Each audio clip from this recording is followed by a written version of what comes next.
श्री खाटू श्याम बाबा की अद्भुत कथा, एक बलिदान जो अमर हो गया।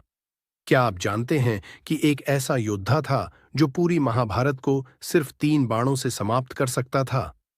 एक ऐसा महान वीर जिसने अपनी प्रतिज्ञा के कारण अपना शीश तक श्री कृष्ण को अर्पित कर दिया।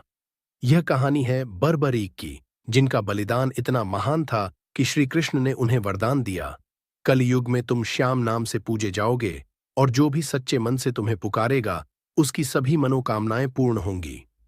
तो आइए जानते हैं बर्बरीक से खाटू श्याम बाबा बनने की दिव्य कथा। जय श्री श्याम। बर्बरीक का जन्म, वीरता की शुरुआत। यह कहानी शुरू होती है महाभारत काल में, जब पांडवों के पराक्रमी पुत्र भीम के घर एक नन्हा बालक जन्म लेता है। नाम रखा गया बर्बरीक। लेकिन यह कोई साधारण बालक नहीं था। यह वही योद्धा था जिसे आगे चलकर 3 अमोघ बाणों का स्वामी कहा गया। उसकी मां मोरवी, जो एक महान देवी भक्त थीं, जानती थीं कि उनका पुत्र जन्म से ही अविजेय योद्धा है। उसने बचपन से ही बर्बरीक को युद्ध कौशल सिखाना शुरू कर दिया। और जैसे जैसे बर्बरीक बड़ा हुआ, उसकी शक्ति देखकर देवता भी चकित रह गए। लेकिन असली कहानी तो अब शुरू होती है। 3 बाणों का वरदान, अजेय योद्धा की परीक्षा। बर्बरीक की वीरता और भक्ति से प्रसन्न होकर भगवान शिव ने उन्हें 3 दिव्य बाण दिए।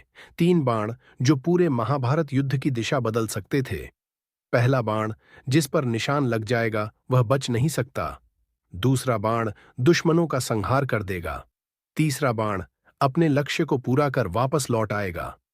लेकिन यही शक्ति आगे चलकर उनके लिए सबसे बड़ी परीक्षा बनने वाली थी। क्या होगा जब श्री कृष्ण खुद उनके सामने परीक्षा लेने आएंगे? कैसे बदलेगा बर्बरीक का भाग्य? और क्यों उन्हें अपना शीश श्री कृष्ण को अर्पित करना? बर्बरीक की प्रतिज्ञा, कमजोर पक्ष का समय बीतता गया और महाभारत का महायुद्ध आने को था।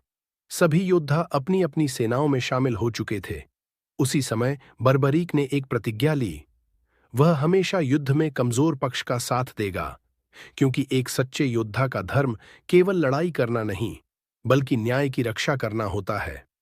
लेकिन बर्बरीक की यह प्रतिज्ञा ही उसके लिए एक सबसे बड़ी चुनौती बनने वाली थी। कुरुक्षेत्र की ओर प्रस्थान। श्री कृष्ण से सामना कुरुक्षेत्र पहुंचते ही उसके रास्ते में एक साधारण ब्राह्मण खड़ा था। पर यह कोई साधारण ब्राह्मण नहीं, बल्कि स्वयं भगवान श्री कृष्ण थे, जो उसकी परीक्षा लेने आए थे। कृष्ण ने मुस्कुराते हुए बर्बरीक से पूछा, वत्स, तुम्हारे पास केवल 3 बाण हैं। क्या तुम सच में पूरे युद्ध को समाप्त कर सकते हो? बर्बरीक ने गर्व से उत्तर दिया, हे ब्राह्मण देव, इन 3 बाणों से मैं पूरा युद्ध समाप्त